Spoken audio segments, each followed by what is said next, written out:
very strange. This is my room and should be empty now, but the door is open. It is not locked, and I could hear some strange voice from the inside. Human voice maybe. Who's it at this time? The burglar maybe? No kidding, the burglar in a student dormitory at this time of the day? It's impossible. Just in front of the door, I stood still and wondering what should I do next. Now, ladies and gentlemen, my fellow students, my colleagues, honorable guests, this is the story I had more than 30 years ago when I first studied psychology at the Graduate School of UCSD, at University of California, San Diego. I've been here in this dormitory for more than 3 months. I was a student of the graduate school. So I kept almost all my personal belongings at the office of the graduate school. On that day, after the class, I came back to the dormitory only to find my room was preoccupied by somebody. I was wondering just in front of the door, what should I do next? But there's nothing but open the door and check who's it. I made up my mind and opened the door.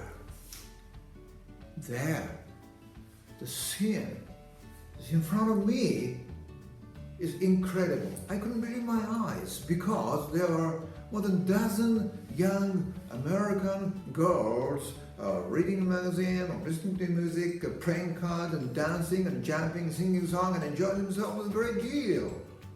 And half of them were half naked.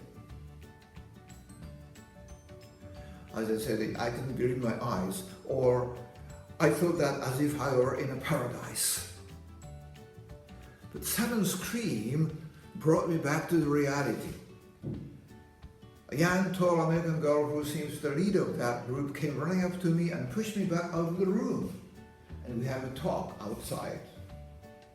She said, "Mister, are you going to use this room together with us?" I said, "What are you talking about? This is my own room." She said, No, miss, it's impossible. We already checked in and we already brought our baggage inside." As I said, I've been in that room for more than 3 months, and at that time, there was no one else using that room together with me. So I was the only resident in that room. So there should be no one else but me. There must have been some terrible mistake in the room allotment in the dormitory office. So, asking the leader of the girl to join with me, I went to the dormitory office. It's just 1 block away from my room, my building, and I know the person in charge very well because I have been in that dormitory for more than 3 months. That woman, the person in charge, is a woman who is very kind and generous, named Jane. I called her Jane to the counter, and when she came to the counter, I explained what had happened in my room.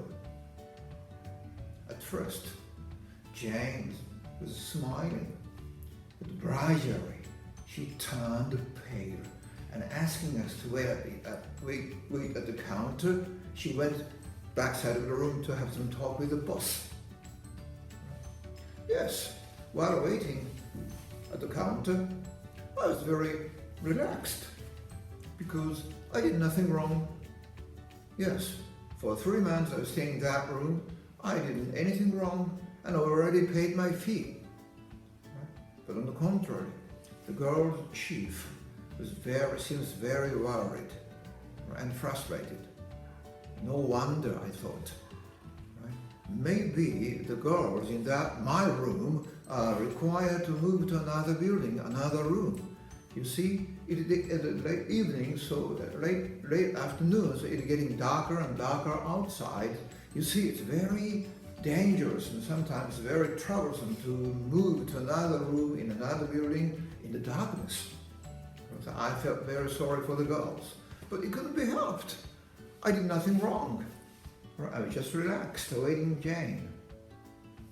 Then Jane came back with the boss, with a very serious look on their faces.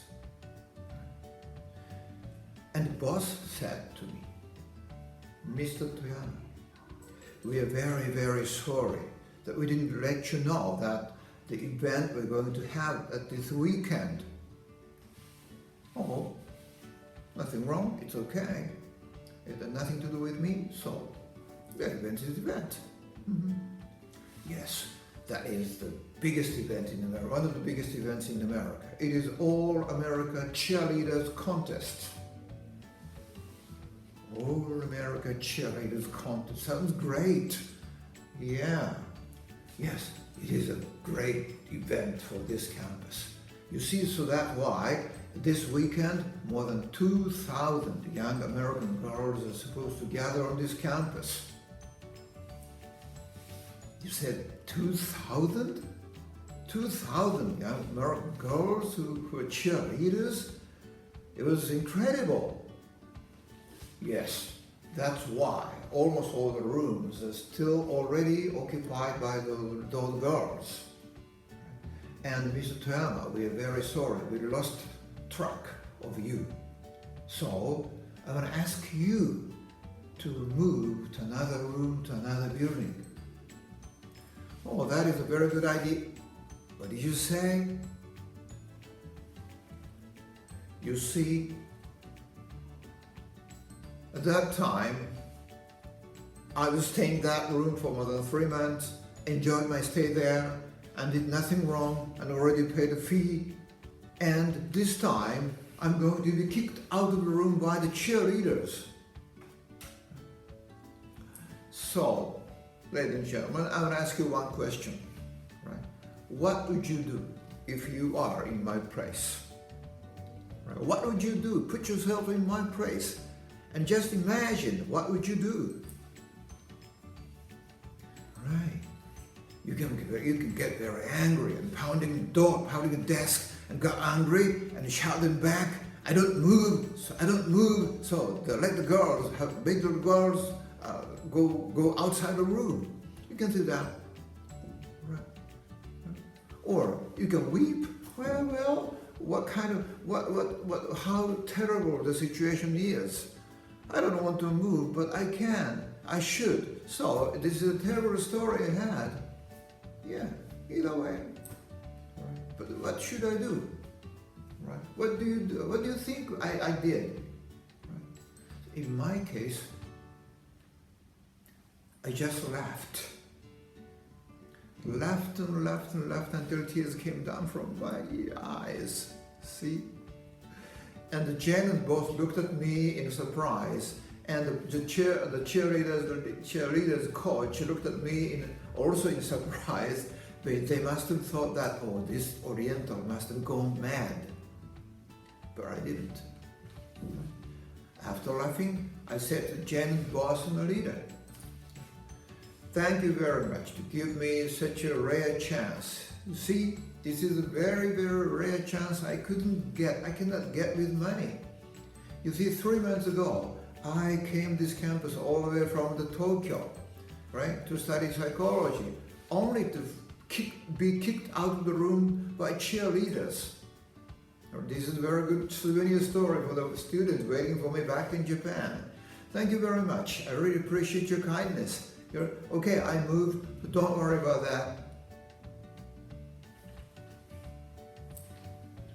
I shall never forget the relieved look on their faces. The leader of the group was almost crying.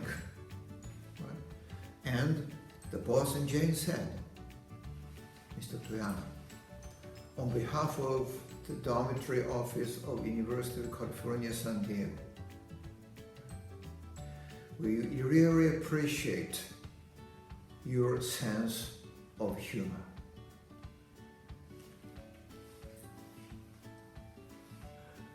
Yes, I dealt with that situation I was in with a sense of humor. Right? Do you know the real meaning of sense of humor? I myself didn't know that meaning until that time. But that time, I really knew the power of the humor. sense of humor. At that time, I could get angry, I could feel very sorry for that situation, but at that time, I could handle that situation very well with a sense of humor.